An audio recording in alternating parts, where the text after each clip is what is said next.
안녕하세요. 오늘도 사연 살롱을 찾아주셔서 감사합니다. 평범하고 조용하던 제 삶에 한 남자와 엮이면서 롤러코스터를 타듯 빠르고 어지럽게 달려온 기막힌 이야기를 해볼까 합니다. 잔잔한 제 물가에 돌을 던진 남자는 바로 지금 제 옆에 있는 남편이에요. 남편과 저의 첫 만남은 20년 전 한 병원에서 시작되었어요. 당시 저는 정형외과에서 일한 지 3년차 되어가는 물리치료사였어요. 매일 환자들의 재활을 도우며 살아가던 저는 지루하고 따분한 일상에 매몰되고 있는 평범한 20대 여자였어요. 어느 날 교통사고가 나서 수술을 하고 당분간 물리치료를 요하던 고딩 남자애가 병원에 왔어요. 그 나이대의 대부분의 남자애들이 그렇듯이 상당히 반항적인 태도에 거친 말투로 무장한 친구였죠. 그 당시는 그게 멋있어 보일 줄 몰라도 다 지나고 나면 바로 흑역사로 남아 이불킥한다는 것을 알기나 할까? 하필이면 그 고딩한테 제가 담당 치료사로 배정이 되었어요. 환자분 이름이 뭐예요? 차트에 다 써있잖아요. 아, 확인차 다시 한번 물어보는 거예요. 유지목. 네, 유지목 환자분. 저는 담당 물리치료사 서남이라고 해요. 앞으로 일주일에 최소한 3번은 저와 재활을 하게 되실 거예요. 지금은 수술한 지 얼마 안 돼서 약하게 시작하겠지만 조금씩 강도를 높여갈 거예요. 아파도 조금만 잘 참고 견뎌주었으면 좋겠어요. 안 아프려고 하는 건데 왜 아픈 걸 견뎌야 하는 건데요? 그건 다쳐서 아픈 게 아니라 치료 과정에서 생기는 짜증나게. 제가 하는 말에 꼬박꼬박 반항적으로 토를 달던 고딩머리를 몇 대 쥐어받고 싶었지만 어쩌겠어요. 제 환자분이신걸. 전 속으로 저 건방진 녀석에게 세상 제일 아픈 재활치료를 경험시켜줘야겠다고 생각할 뿐이었죠. 아, 아파요.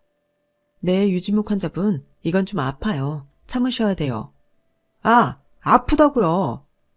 네, 유지목 환자분, 정상적으로 빨리 걸으시려면 이걸 꾸준히 하셔야 돼요. 한 번 더 해보실게요. 웃기는 건 이 고딩은 아프다고 앓는 소리를 하면서 또 계속 따라하긴 하더라고요. 그러다 우리는 시간이 갈수록 말도 편하게 하고 개인적인 이야기도 조금씩 나누게 되었어요. 교통사고는 어쩌다 난 거야? 오토바이 타다가요. 아, 너도 부모님 속썩이는 애구나. 고딩이 오토바이를 타기는 왜 타? 오토바이 타는 애 나이가 정해져 있어요. 타고 싶으면 타는 거지. 휴지목 폐기보소. 어려서 좋겠다. 나 안 어리거든요. 머리에 피도 안 마른 게. 근데 넌 왜 맨날 병원 혼자 와? 다리도 성치 않은데 보호자가 동행을 한 번도 안 하시네? 보호자 같은 거 없어요. 또 센 척은 내가 내 부모님이어도 오토바이 타다 이렇게 된 아들 병원 데리고 다니기 싫겠다. 너 담배도 피고 술도 마시지? 가출은 안 해? 다 해요, 다 해. 속 시원해요. 됐죠? 성질머리 하고는. 선생님도 성질 더러워 보이거든요. 남자친구도 없죠? 뭐라고? 이게 이제 좀 여러 번 봤다고 엄청 기어오르네. 고딩은 반년 넘게 저와 만나면서 제가 많이 편해졌는지 장난도 치고 약 올리기도 하면서 투닥거렸어요. 그러다 재활이 거의 마무리되어 갈 쯤이었어요. 하루는 고딩이 병원에 꽃을 사온 거예요. 자, 이거 받아요. 웬 꽃이야? 나 주는 거야? 그럼 누구 주는 거겠어요? 진짜 내 거야?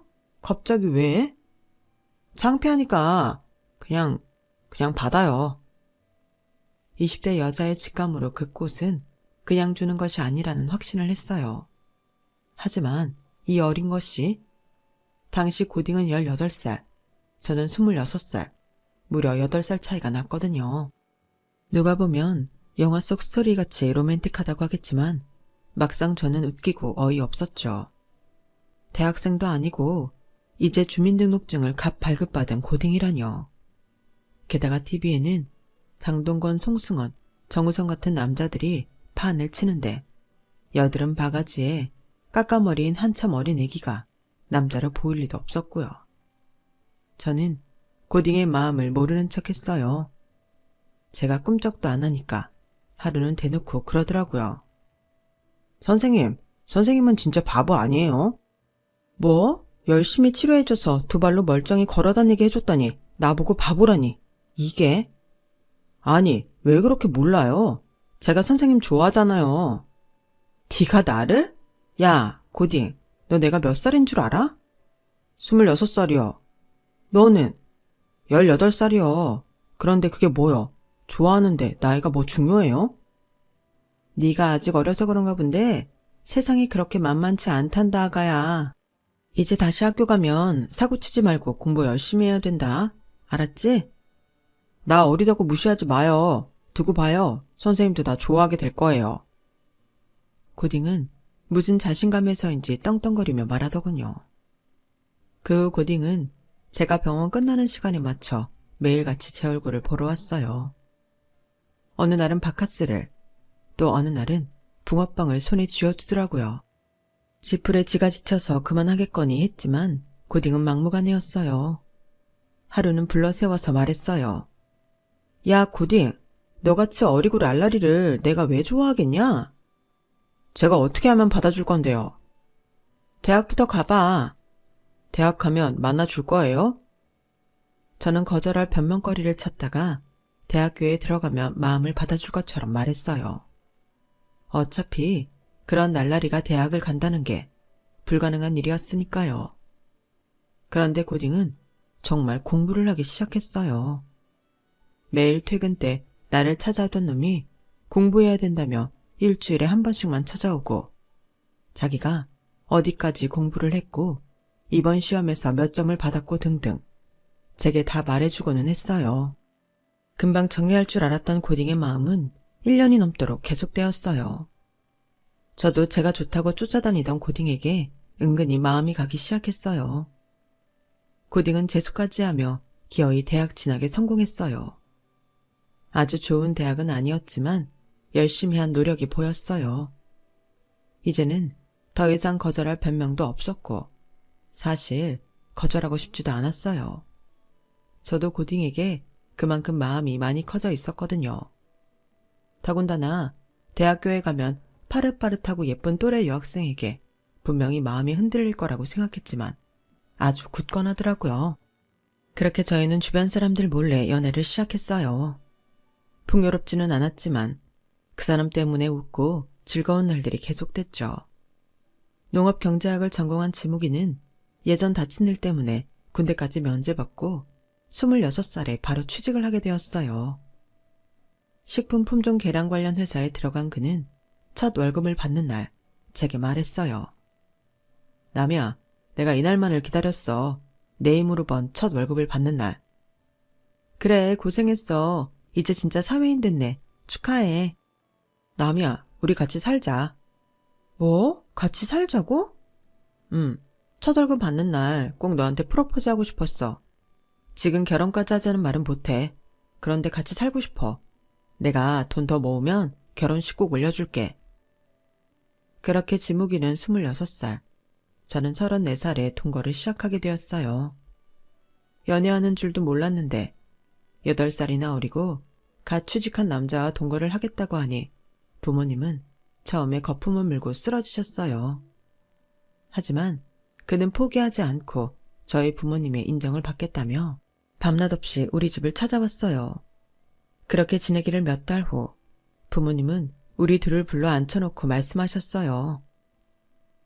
지무가, 넌 어리고 아직 미래가 창창한데 왜 우리 남이한테 그렇게 목을 매는 거야? 내 또래 여자를 만나는 게 좋지 않겠니? 전 18살 때부터 남이를 좋아했습니다. 제가 다쳐서 남이한테 치료를 받은 건 운명이라고 생각합니다. 두 분이 보시기에 제가 어려서 못 믿어오시겠지만 정말 열심히 그리고 열렬히 남이 사랑해주고 지켜주겠습니다. 뭐? 그래, 한두 살 먹은 애도 아니고 30을 훌쩍 넘긴 딸년이 어린 남자랑 살든 늙은 남자랑 살든 우리가 이렇게까지 막을 일은 아닌 것 같구나. 그래, 너희도 성인이니 너희 하는 행동에 책임을 지고 살려무나. 네, 감사합니다. 저희는 결국 부모님의 허락을 얻어냈어요. 엄마 아빠는 지묵이 부모님 쪽에 허락도 받기를 원하셨지만 현실적으로 어려운 일이었어요. 사실 지묵이네는 복잡한 가정사가 좀 있었거든요. 집에 계신 어머니는 지묵이 아버지와 재혼한 새어머니였어요. 지묵이는 친어머니 얼굴이 잘 기억나지는 않는데 어느 날 아버지께 물어보니 그냥 죽었다고만 했대요. 더 물어도 말해주지 않아 지묵이는 답답했지만 그냥 그런 줄 알고 살았대요. 새어머니는 지묵이를 매우 달가워하지 않아 했어요. 본인의 친자식도 아니고 아버지와의 사이에서 낳은 남동생이 더 귀했기 때문이죠.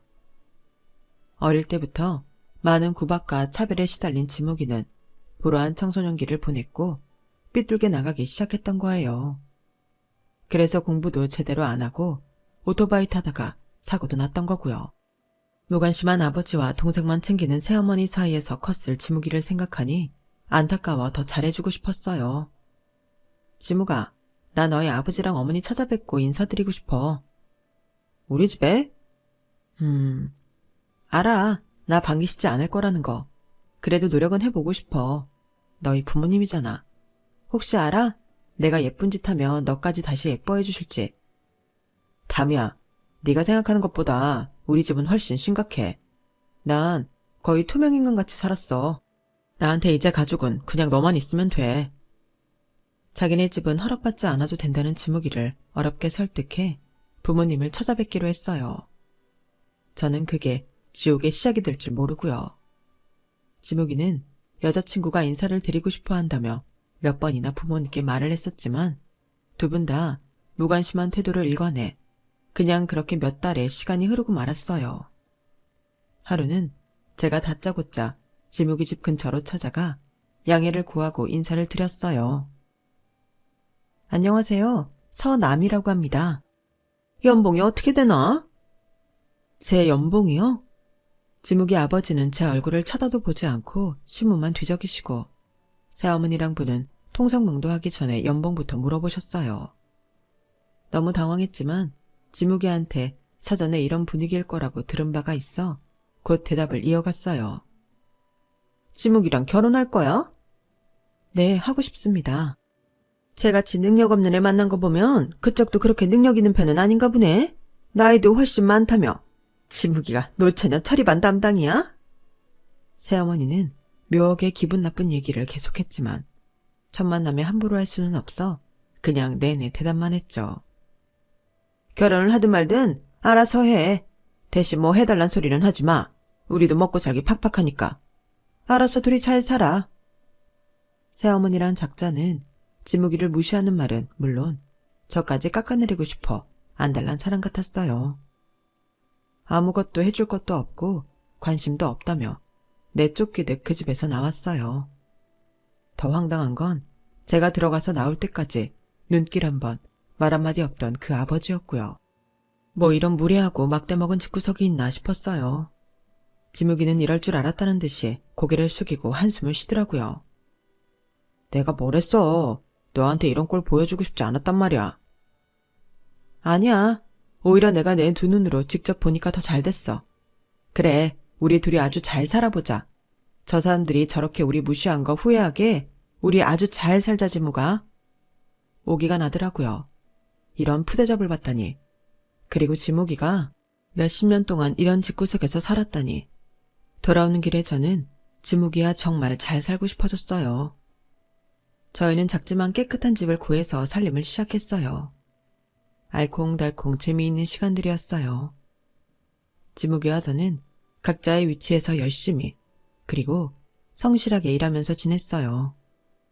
그렇게 5년의 시간이 지났어요. 저희는 미뤄둔 결혼식을 올리기로 했어요. 준비해둔 청첩장을 가지고 지묵이네 집으로 향했어요. 새어머니가 상견례 같은 건 하지 않겠다고 미리 선을 그는 바람에 우리 결혼식에 지묵이 부모님을 하객으로 초대하는 우스꽝스러운 꼴이 되어버린 거죠. 그래도 저희 엄마 아빠는 사정을 다 들으시고는 괜찮다며 오히려 지묵이를 위로해 주셨어요.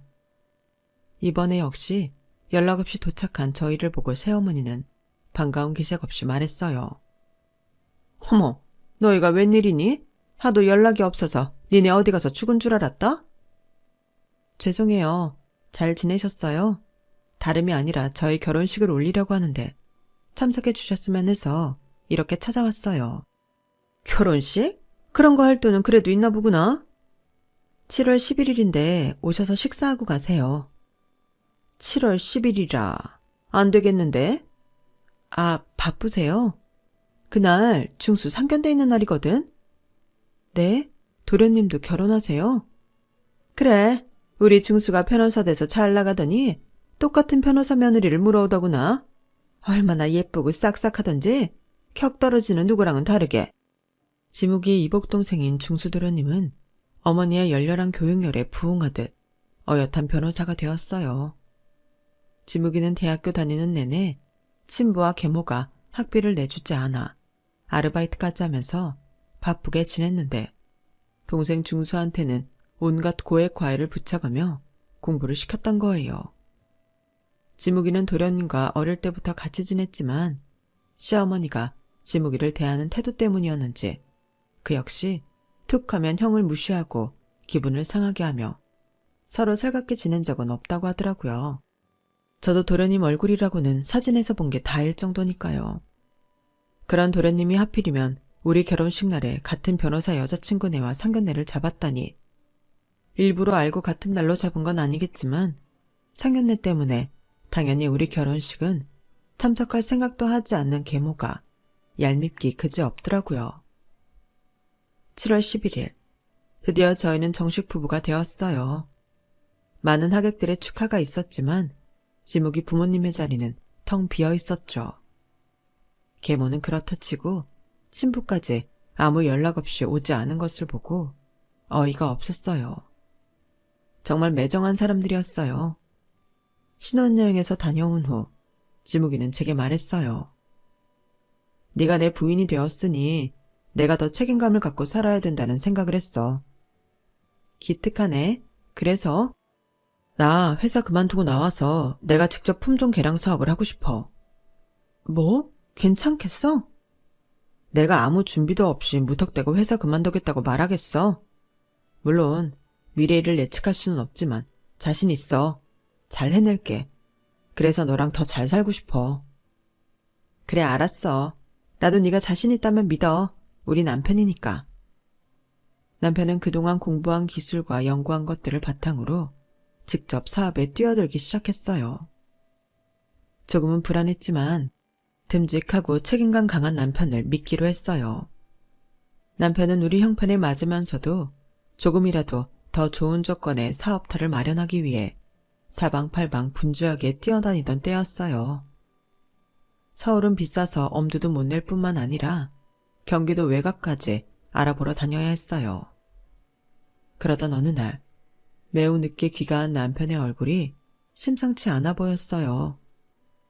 올해 그를 봐온 저로서는 분명 심각하고 심란스러운 일이 생겼다고 확신하고 조심스럽게 물었어요. 오늘은 왜 이렇게 늦었어? 많이 힘들었지? 저녁은 먹은 거야? 맛있는 거 해놨는데. 남이야, 나 오늘 친엄마라는 사람을 만났어. 어? 친어머니는 돌아가셨다며? 그건 아버지가 잘못 알고 그렇게 말했던 거고 사실은 살아계셨어. 도대체 어떻게 된 거야? 남편이 들려준 친어머니 이야기는 정말 기구하기 짝이 없었어요. 남편의 친부는 결혼 전부터 술독에 빠져 살았었는데 남편을 갖는 바람에 친모는 어쩔 수 없이 결혼을 했다고 해요. 하지만 술주정, 폭언, 외도까지 남편으로서 할 수 있는 나쁜 짓은 다 하며 친모를 괴롭히는 재미로 사는 사람 같을 정도로 심했다더군요. 한 번은 친부가 많이 취해 친모가 많이 맞은 날, 친모는 남편을 데리고 몰래 도망가려고 했는데 그걸 발견한 친부가 아이를 놓고 가지 않으면 둘 다 가만 안 두겠다고 위협하는 바람에 홀로 뛰쳐나올 수밖에 없었다고 해요. 그 후 몇 번이고 아들을 데려오려고 했었지만 매번 실패하고 도망간 날도 많이 있었다고 해요. 친모는 어쩔 수 없이 시골로 숨어들어 죽었다고 거짓 소식을 전했고 친부는 그 말을 믿고 고작 6살밖에 안 된 남편이 더 이상 엄마를 찾지 않게 말해버린 거였죠. 친모의 사망 소식이 있은 지 2달도 안 돼서 지금의 새어머니와 가정을 꾸렸고 그 사이에서 아들을 하나 더 얻었던 거예요. 새 가정만 보살핀 아버지와 계모는 둘째 아들과 달리 남편을 방치했고 남편은 그 무관심과 구박만 가득한 집에서 지옥같이 살았던 거였어요. 그런데 어머니는 당신을 어떻게 찾으신 거야? 숨어 살면서도 나를 한 번도 놓친 적이 없대. 내가 학교에 있을 때도 친구들이랑 놀 때도 항상 멀리서 날 지켜봤었대. 심지어 내가 오토바이 사고 나서 재활치료 다녔던 것도 다 알고 계시더라고. 어머 세상에, 일찍 좀 나타나시지. 아버지가 2번 다시 내 앞에 나타나면 엄마가 아니라 아들인 내가 잘못될 거라고 하는 바람에 자기 존재를 꽁꽁 숨기고 사셨다고 그러더라고. 아버지는 나를 볼모로 삼고 있었던 거지. 정말 너무하다. 그런데 엄마가 죽었다 하고 강원도에 가서 숨어 살면서 어떤 농장주에서 잡일을 해주면서 살았는데 엄마를 친딸같이 여기던 농장주 부부가 죽으면서 자식이 없어 그 많은 땅과 재산을 엄마한테 물려주고 가셨다는 거야. 뭐? 그게 진짜야? 나도 안 믿겼는데 엄마가 땅 문서까지 들고 와서 나한테 보여줬어. 고생 많이 하셨는데 그래도 어떻게 그런 행운이 함께 하셨네. 이런저런 얘기하다가 내가 지금 그 사업을 하려고 자리를 알아보고 있다고 하니까 나만 괜찮다고 하면 흔쾌히 그 땅을 내어주시겠다고 하더라고. 정말이야? 돈도 일절 받지 않고 말이야. 집에 가서 너랑 상의해보겠다고 했어. 그럼 우리 초기 자본금 중에 자리 알아보는 게 대부분이었는데 그만큼 아끼고 시작하는 거잖아? 그렇지. 그런데 자리가 강원도야. 만약 거기서 시작한다고 해도 우리가 떨어져 있든지 네가 일을 그만두고 함께 그쪽으로 가야 하니까 망설여지더라고. 망설일 시간이 없었죠. 우리 부부는 당분간 주말 부부를 하기로 했어요.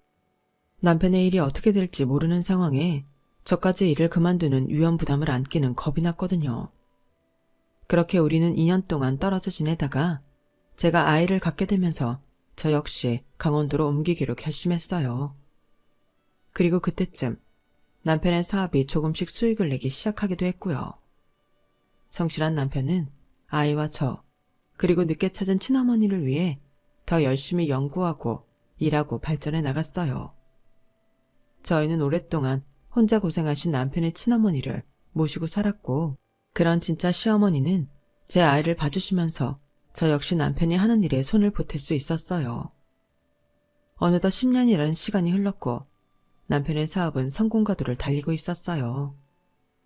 바로 앞 바다뷰가 아름다운 집을 마련하고 우리 4식구 모두 행복한 시간을 보내고 있었어요. 지역신문에는 품종개량 사업에 성공한 젊고 패기 있는 사장에 대한 소식이 종종 나오고는 했어요. 남이야, 지금 내가 여기까지 올 수 있었던 건 다 네 덕이야.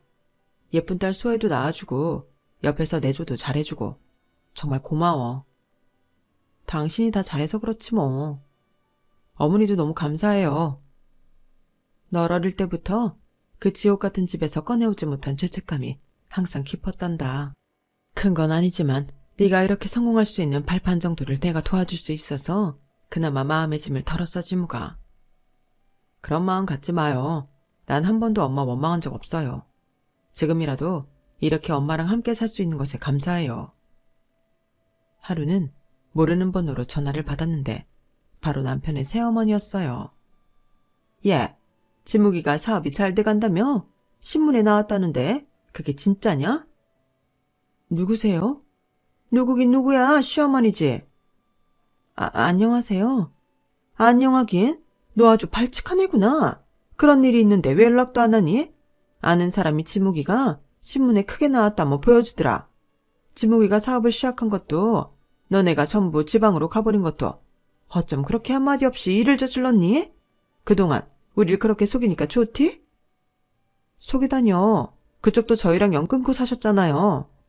뭐? 그쪽? 말이면 다인 줄 알아? 시부모한테 어디서 감히 그쪽이래. 남편 힘들게 자란 거 다 알아요. 남편한테 해준 것도 없으면서 저한테 시부모님이란 소리 듣기에 양심 좀 찔리지 않으세요? 걔가 뭘 힘들게 자라. 먹을 거 다 먹이고 입힐 거 다 입혀서 키웠는데 내가 아무리 친엄마가 아니라지만 내 피부치같이 살들이 보살폈다. 은혜를 모르는 건 바로 침묵이 개야. 이제야 그 그늘에서 벗어나 조금 살만한 사람 괴롭히지 마세요. 괴롭히긴 누가 괴롭힌다 그래. 내가 조만간 찾아갈 테니 그런 줄 알아라. 기가 막히고 코가 막힐 일이었어요. 여태껏 소식 끊고 지내던 그 집에서 남편의 성공 소식을 듣고 다시 연락이 올 줄 누가 알았겠어요. 계모의 전화 이후 그 집 식구들이 돌아가며 전화하는 통에 저희 부부는 미치고 팔딱 뛸 노릇이었어요. 여보세요? 형수님, 안녕하세요. 형수님? 누구세요? 저 중수입니다. 지묵이 형 동생 중수요. 갑자기 무슨 일이세요? 말씀드렸습니다. 형 사업 얘기요. 사업이 커질수록 끼고 있는 변호사도 있어야 트러블이 났을 때 잘 해결할 수 있죠. 한번 찾아뵙고 말씀을 좀 나눌까 하는데요. 아니요, 괜찮습니다. 지금 변호사 찾을 정도로 급한 일이 없어서요. 심지어 어느 날은 말이에요. 여보세요? 안녕하세요, 형님. 네? 형님이요? 저 중수씨 안 사람이에요. 너무 갑자기 연락드려서 놀라셨죠? 한번 뵈야지 하면서 아시다시피 제가 변호사라 워낙 바쁘잖아요. 여태껏 못 찾아뵈었네요. 아, 네. 우리가 한 식구인데 여태까지 얼굴 한번 못 본 게 말이 되나요? 그래서 말인데 찾아뵙고 드릴 말이 있어서요. 언제 시간 괜찮으세요? 죄송하지만 얼굴도 못 본 동서 저는 없고요. 드릴 말씀도 없습니다. 결혼한지도 몰랐던 남편의 이복동생, 그 와이프까지 가족을 운운하며 연락을 해오더군요. 성공이란 게 이렇게 무서운 건 줄 몰랐어요. 매몰차게 등 돌릴 땐 언제고 이제 와서 우리 덕을 볼심산이라뇨. 일부러 전화를 안 받기라도 하면 문자 폭탄을 보내 우리를 힘들게 하기도 했어요. 그런 와중에도 남편 사업의 추직 상승은 멈출 줄을 몰랐어요. 강원도에 저와 어머니 명의로 집과 상가를 얻기도 했고 그 이듬해에는 서울의 한강뷰 아파트까지 계약을 하게 됐거든요. 남편은 우리 가족이 다시 서울로 이사가기를 희망했어요. 남이야, 그 서울 아파트 전세 놓지 말고 그냥 우리가 들어가서 살자. 서울로 다시 가자고? 여기 일은 어떻게 하고? 박 팀장한테 여기 공장 맡기고 나는 서울로 나가서 더 확장하고 싶어. 지난번 연락 온 회사에서도 서울에서 자리 잡는 걸 계약 조건으로 내걸었어. 괜찮겠어? 그럼 무모하게 하자는 건 아니야. 아직은 여기가 메인인 거고 서울 왔다 갔다 하며 키워나갈까 해. 어머님은 서울로 가고 싶다고 하시면 모시고 가고 여기에 계시고 싶다고 하면 이 집에서 살면서 상가 월세 나오는 걸로 생활하시면 부족한 건 없을 거야. 저는 남편의 뜻을 따르기로 했어요. 어머님은 고민하시다가 혼자보다는 함께가 낫겠다 싶으셨는지 함께 서울로 가기로 하셨어요. 제 딸은 할머니와 헤어지지 않아도 된다는 사실에 매우 기뻐했어요. 또 바쁜 날들이 계속되었어요. 남편은 서울과 지방을 오가며 사업이 흐트러지지 않도록 힘썼고 저는 어머님과 딸의 서울 생활이 낯설지 않도록 온 신경을 썼어요. 드디어 지방집을 최종 정리하고 서울 아파트에 입성하는 날이었어요. 낮보다 밤에 48층의 통창으로 보이는 한강 야경은 미치도록 황홀하더군요. 우리에게도 이런 날이 오는구나 싶어 눈물까지 흘리고 말았어요. 어머님은 이사 때문에 피곤하다시며 먼저 자리에 누우시고 남편과 맥주 한 잔씩 하며 이야기를 나누고 있었어요. 내일 소희 학교 가서 잘할 수 있겠지? 서울 애들이 워낙 깍쟁이들이 많잖아. 시골에서 왔다고 놀리거나 그러진 않겠지? 걱정 마. 우리 소의 성격 얼마나 좋은지 알잖아. 그리고 내가 학교 쪽에 이미 손 써놨어. 그래? 잘했네. 역시 우리 마누라. 그때였어요. 인터폰이 울렸어요. 네, 4801호입니다. 경비실인데 밤늦게 정말 죄송합니다. 어떤 분들이 부모님이라고 오셔서는 막무가내로 사모님 댁 문을 열어달라고 하셔서요. 유창호, 지나선 씨라고 혹시 아시나요? 인터폰 너머로 남편의 친부와 계모의 떠들썩한 목소리가 들렸어요. 이 늦은 밤 경비실에서 난동 부리며 귀찮게 굴도록 둘 수는 없어서 집으로 올려보내달라고 말씀드렸어요. 신경질적인 벨소리가 들렸고 문을 열자 두 내외가 거칠게 들이밀며 들어왔어요. 한밤중에 이게 무슨 짓이세요? 세상에나, 어떻게 말 한마디 없이 서울에 이렇게 넓고 좋은 집을 사서 와놓고 감히 우릴 모른 척해? 우리가 왜 이사 온다고 알려야 되는데요? 지방에 있을 때 그렇게 괴롭혔으면 됐잖아요. 왜 여기까지 찾아오고 그러세요? 요지모, 이 배은망덕한 놈, 네가 이 애비를 없는 사람 취급해? 아버지도 지금까지 연락 없이 잘만 살고 계셨잖아요. 왜 이제 와서 아버지 대접을 받으려고 하세요? 내가 너 키워놓은 게 얼마인데 대가리에 피 좀 말랐다고 이제 부모를 내쳐? 양심 없으시네요. 부모라뇨. 어머머, 지묵이얘 진짜 웃긴다. 아니다, 이게 다 남이 네가 얘를 조종한 거지? 그러게, 여자가 잘 들어와야 집이 바로 서는데 생각해보니까 딱 그때부터네. 남이 너랑 만난다고 집에 오고부터 얘 지묵이가 우리를 본체 만취했으니까 딱 너야. 네가 다 시킨 거지? 무슨 소리예요? 제가 뭘 시키고 조종했다고 그러세요? 그만 듣고 싶지 않으니까 두 분 다 나가주셨으면 좋겠네요. 나가긴 어딜 나가? 지묵이 너 키워준 값 지금이라도 받아야겠다. 뭐라고요? 키워준 값이요? 절 뭘 어떻게 키워줬는데요? 그래, 더 길게 말도 안 하마. 이 집 당장 넘겨라. 니네는 원래부터 이런 집에 어울리지도 않아. 동생네가 잘나가는 변호사 부부인데 아무렴 중수랑 중수처가 이 집에 더 걸맞지. 우리 줄 것도 없이 걔네한테 깨끗하게 넘기거라. 무슨 자격으로 집을 거기에 넘겨주라 마라 하는 건데요. 네가 이렇게 따지고 들 필요도 없어. 중수랑 처가 합법적으로 이 집 넘겨받을 거야. 그런 줄 알아? 남편의 친부와 계모가 말도 안 되는 논리로 무조건 집을 넘기라고 생떼를 쓰는 통에 집안은 난리도 아니었어요. 제 남편이 당신네들 소나기에서 얼마나 무시당하고 멸시당하며 슬프게 살았는지는 아예 머릿속에서 지운 듯 했어요. 게다가 난 얼굴도 본 적 없는 동선의 부부에게 우리 집을 넘기라뇨. 소란이 계속되었고 두 노인은 신발도 벗지 않고 거실에 발라당 들어 누웠어요. 내쫓을 수 있으면 내쫓아봐. 집 넘긴다고 하기 전까지는 한 발짝도 못 나가니까. 맞아. 지묵이 너 돈 많이 벌었잖아. 내가 뭐 딴 거 바라니? 이 집만 내놓으라니까. 저는 화를 주체하지 못하고 해서는 안 될 짓을 해버렸어요. 미처 다 정리하지 못한 주방침에서 얼른 소금을 찾아 두 노인네에게 뿌려대고야 말았거든요. 어머 얘! 이게 뭐 하는 짓이냐? 우리 남편이 뭘 그렇게 당신네들한테 신세를 졌다고 이제 와서 이 난리예요. 남편 고등학교 때부터 힘들게 지낸 거 내가 다 알아요. 둘째 아들만 귀한 자식 취급하고 우리 남편은 집에서 따뜻한 밥 한 번 제대로 먹은 적 없잖아요. 이제 와서 무슨 자격으로 이렇게 생떼를 부리냔 말이에요. 얘가 미쳤나? 어디 감히 우리한테 소금을 뿌려? 몸싸움까지 날 듯 소란스럽던 그때였어요. 시끄러운 소리에 방문이 열렸고 거기엔 남편의 친어머니가 부들거리며 서 있었죠. 친부는 귀신을 본 것처럼 눈을 몇 번이나 비비고 쳐다보더군요. 귀신이다! 뭐라고요? 귀신이라뇨? 당신도 저 여자가 보여? 보이다 마다요. 저 여자가 누군데요? 시어머니는 매서운 눈을 하고 친부와 계모를 쏘아보았어요. 저 역시 인자한 시어머니가 그렇게 무서운 표정을 한 것을 본 적이 없어 놀랐어요. 요창호, 당신 아직도 이 모양으로 살고 있어? 아들 집이나 뺏으려고? 당신 뭐야? 죽었잖아. 맞아. 죽었다가 당신을 저승에 끌고 가는 걸 까먹어서 다시 왔어. 뭐? 아니, 저 여자 누구냐니까요. 내가 지묵이 친모다 이 여편네야. 네가 내 금쪽 같은 새끼를 그렇게 구박하고 괴롭혔다고? 친모? 지묵이 친모는 죽었다고 했는데?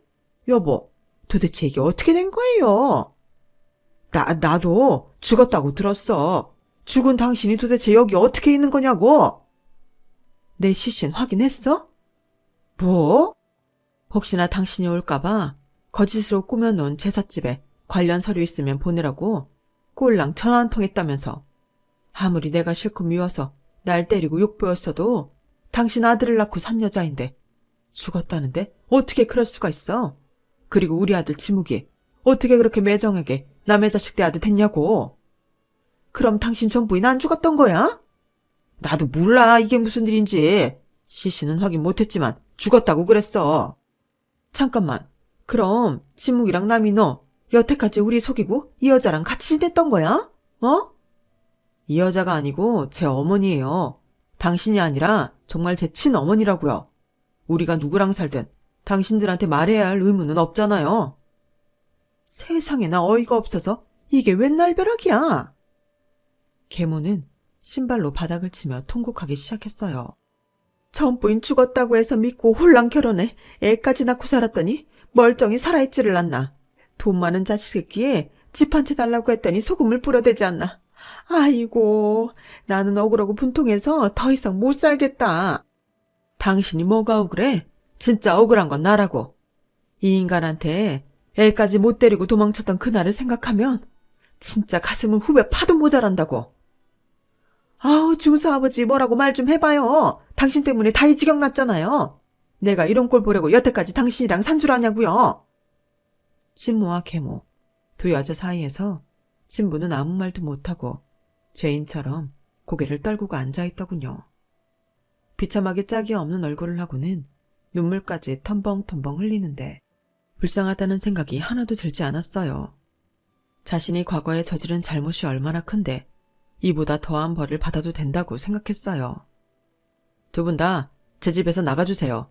제 가족은 여기 친어머니 집사람, 우리 아이밖에 없습니다. 그쪽은 다 남이에요. 어디서 마주쳐도 아는 척하지 마시길 바래요. 얼음장처럼 차가운 남편의 말에 두 노인네는 터덜터덜 일어나 나가더군요. 계모는 완전 넋이 나간 사람처럼 발을 질질 끌며 나갔어요. 남이야, 많이 놀랬지? 괜찮아? 어머니는 괜찮으세요? 그래, 난 괜찮다. 저 인간 이런 건 아무것도 아니었단다. 애미가 좀 놀랐을 것 같구나. 저도 괜찮아요, 어머니. 세상에 저렇게 뻔뻔한 사람들이 있다는 것에 한 번 더 놀랐을 뿐이에요. 이 집을 내놓으라뇨. 그러게나 말이다. 저 못된 심보 계속 갖고 살면 지옥에 가서도 벌 톡톡히 받을 거다.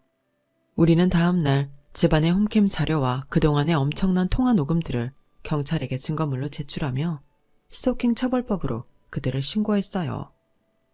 처벌 여부를 떠나 그만큼 우리는 그들을 남 이상으로 생각한다는 것을 보여주기 위함이었죠. 그 후로 다시는 두 노인과 동생 부부는 우리를 찾아오지 않았어요. 찾아올 수 없었겠죠. 남편이 비서를 통해 알아본 바로는 동선의 집안에서 이 일을 알고 난리가 났었다고 하더군요. 재혼한 부모까지는 그렇다 쳐도 전 부인이 자기 입으로 죽었다고 거짓말을 할 정도로 모질게 대한 친부 얘기를 듣고는 치를 떨었다고 해요. 그런 집안과 사돈을 맺은 게 수치스럽다며 동서를 이혼시키려고 했고 동서를 포기할 수 없었던 서방님은 자기의 아버지, 어머니와 오히려 연을 끊었다고 하더라고요. 그렇게 애지중지하고 예뻐라 했던 둘째 아들과 며느리한테 버림받은 꼴이 된 거죠. 두 노인네도 그 일이 있고 나서 헤어졌는지 어쨌는지 동네에서는 친부만 가끔 술을 사러 집 밖으로 나오고 계모는 전혀 볼 수 없었다고 해요. 저희 진짜 시어머니는 서울과 본집을 왔다 갔다 하시며 도시와 농촌 라이프를 둘 다 즐기고 계시고 딸 소혜 역시 학교에 잘 적응하며 지내고 있어요. 요즘은 K-팝 가수가 되겠다며 그렇게 열심히 춤 연습을 하더라고요. 그리고 부끄럽지만 저희 부부는 기적처럼 13년 만에 둘째 아이를 갖게 되었고 다음 달 출산을 앞두고 있답니다. 노산이라 너무 걱정되지만 남편같이 든든한 사람이 제 옆에 있다고 생각하니 무서울 건 하나도 없네요. 남편의 사업도 이젠 안 부럽지 않을 만큼 잘 되고 있어서 남은 노후 애기 재롱이나 보면서 편안히 살 수 있을 것 같아요. 당신 그때 까까머리에 여드름 바가지 고딩이었잖아. 어떻게 감히 8살이나 많은 20대 직장인을 꼬실 생각을 했대? 지금 생각해도 어이없네. 딱 보니까 나 아니면 남이 너 노처녀 될 관상이더라고. 어리지만 용감한 내가 구제해줬잖아. 평생 감사합니다, 연하 남편님 하면서 극진히 모시고 살아. 이게 나보다 어린 게. 저희 부부는 아직도 가끔 옛날 얘기를 하며 저를 놀리곤 해요. 그때는 저 어린 남자아이와 함께하는 것이 막막한 미래라고만 생각했는데 지금은 이렇게 서로를 빛내주는 부부가 되었네요. 하루하루가 너무 소중한 요즘이랍니다. 지금 여러분 곁에도 빛나는 사람이 있으시길 바라며 제 이야기 들어주셔서 고맙습니다. 건강하세요. 여러분, 사연 댓글의 응원과 현명한 조언 부탁드려요. 좋아요와 구독은 저에게 큰 힘이 됩니다. 오늘도 좋은 일 가득하세요.